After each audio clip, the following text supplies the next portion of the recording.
ক্ৰমান্বয়ে যেন চৰকাৰী বিদ্যালয়লৈ অনীহা জাগিছে একাংশ অভিভাৱকৰ কিয়নো চৰকাৰী খণ্ডৰ বিদ্যালয়ত কিন্তু এতিয়া ক্ৰমান্বয়ে হ্ৰাস হৈছে ছাত্ৰ ছাত্ৰীৰ সংখ্যা আৰু এই মুহূৰ্তত মই উপস্থিত আছোঁ কলিয়াবৰৰ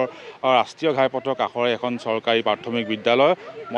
মধ্য সৰুভগীয়া প্ৰাথমিক বিদ্যালয় পৰিৱেশ দেখুৱাম এইখন বিদ্যালয় 1975 চনতে স্থাপিত এই বিদ্যালয়খন প্ৰায় 50 বছৰ গৰুকিলে বিদ্যালয়ে আৰু ৰাষ্ট্ৰীয় ঘাইপথৰ কাষতে আছে এখন বিদ্যালয়ত এই বিদ্যালয়খনৰ ছাত্ৰ ছাত্ৰীৰ সংখ্যা আপুনি শুনিলে আচৰিত হ'ব এগৰাকী ছাত্ৰী আছে তাকো সেয়া বিশেষভাৱে সক্ষম এগৰাকী ছাত্ৰীক লৈ এই বিদ্যালয় চলি আছে আৰু বিদ্যালয়খন দেখুৱাইছোঁ বিদ্যালয় আন্তঃগাঁথনি উন্নত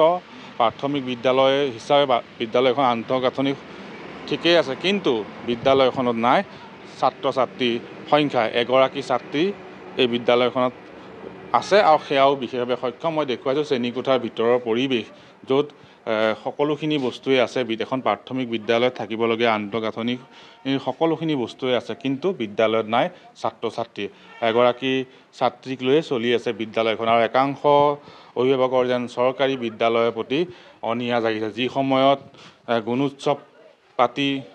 চৰকাৰী বিদ্যালয়ৰ শিক্ষাগত গুণগত মান উন্নত হোৱা বুলি শিক্ষা বিভাগে দাবী কৰিছে সেই সময়তে কিন্তু চৰকাৰী খণ্ডৰ বিদ্যালয়ৰ এনে দুৰৱস্থাই কিন্তু চৰকাৰী খণ্ডৰ বিদ্যালয়ৰ প্ৰকৃত স্বৰূপটো দাঙি ধৰিছে য'ত বিদ্যালয়ত নাই ছাত্ৰ ছাত্ৰী এগৰাকী ছাত্ৰীয়ে চলিছে বিদ্যালয়খনৰ শিক্ষয়িত্ৰী আছে আমি তেওঁৰ পৰা জানিবলৈ চেষ্টা কৰিম যে আচলতে কিয় এনেধৰণৰ অৱস্থা হৈছে চৰকাৰী খণ্ডৰ দেখা গৈছে আপোনাৰ বিদ্যালয়ত ছাত্ৰ ছাত্ৰী নাই কিমানগৰাকী ছাত্ৰ ছাত্ৰী আছে আৰু কেনেদৰে বিদ্যালয়খন চলি আছে বৰ্তমান ছাত্ৰ ছাত্ৰী এগৰাকী মানে তেওঁ বিশেষভাৱে সক্ষম শিশু আৰু আমি শিক্ষয়িত্ৰী দুগৰাকী আছোঁ হয় হয় কিয় এনেকুৱা পৰিৱেশ ছাত্ৰ ছাত্ৰী কিয় নাই ৰাষ্ট্ৰীয় ঘাইপথৰ কাষৰ এখন বিদ্যালয় সেইটোতো কেনেকৈ ক'ম এতিয়া আমি অহাৰ পৰাই কম আচলতে ইয়াত ল'ৰা ছোৱালী মানে ছাত্ৰ ছাত্ৰী মানে স্কুলত ওচৰতে স্কুল আছে চৰকাৰী স্কুলো আছে আৰু প্ৰাইভেট স্কুলো আছে আৰু আজিকালিতো জানে আৰু মানুহৰ ঘৰত ল'ৰা ছোৱালীও সংখ্যাও কম এজন বা দুজন গতিকে সেয়া আৰু যিহেতু ওচৰত পাজৰ স্কুলো বহুত ল'ৰা ছোৱালীৰ সংখ্যাও কম তেনেকৈ মানুহৰ ঘৰত সেইটো কাৰণে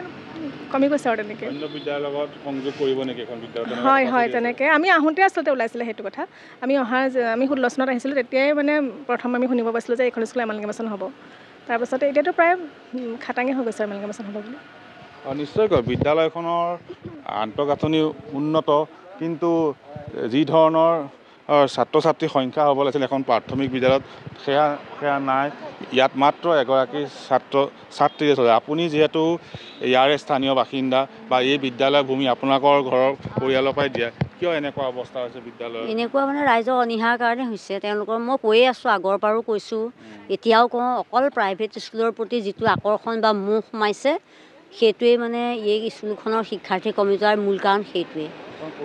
পুৰণি স্কুল আগৰ আমিও ইয়াতে পঢ়ি যোৱা আমাৰ ভাই ভনী সকলো ইয়াতে পঢ়া ভাল তেওঁলোকো এতিয়া বহুত আমাৰ গাঁৱৰ ল'ৰা ছোৱালী ভাল ভাল পোষ্টতেই আছে শিক্ষা লৈ পেলাই ইয়াতে শিক্ষা লৈ প্ৰত্যেক বছৰে বৃত্তি পাই আছে এখন স্কুলৰ ষ্টুডেণ্টে তথাপিও ৰাইজে মানে প্ৰাইভেট স্কুলৰ মুহত পৰিয়েই স্কুলখনলৈ শিক্ষাৰ্থী নপঠোৱা হ'ল সেইটোৱে স্কুলখনৰ মানে শিক্ষাৰ্থী নোহোৱাৰ মূল কাৰণ এনেদৰে থাকিলে বিদ্যালয়খন থাকিব নোৱাৰে বিদ্যালয়খন থকাৰতো কোনো আশাই নাই দেখিছোঁ এতিয়ালৈকে বিদ্যাৰ্থী যোৱা বছৰ অলপ দিনৰ পৰাতো নায়েই গতিকে আমিনো কেনেকৈ আশা কৰিব পাৰোঁ যে স্কুলখন আমি ৰাখিবলৈ আমি বহুত চেষ্টা কৰিছিলোঁ ইয়াৰ শিক্ষয়িত্ৰীসকলে ঘৰে ঘৰে গৈ আমি যথেষ্ট চেষ্টা কৰিছিলোঁ তথাপিও মানে আমি সফল হোৱা নাই আৰু আপুনি বিচৰা বাতৰি পাব কেৱল নিউজ 18 এপত নিউজ 18 এপ ডাউনলোড কৰিবলৈ স্কেন কৰক এই QR কোড গুগল প্লে ষ্টৰতো পাব এই নিউজ 18 এপ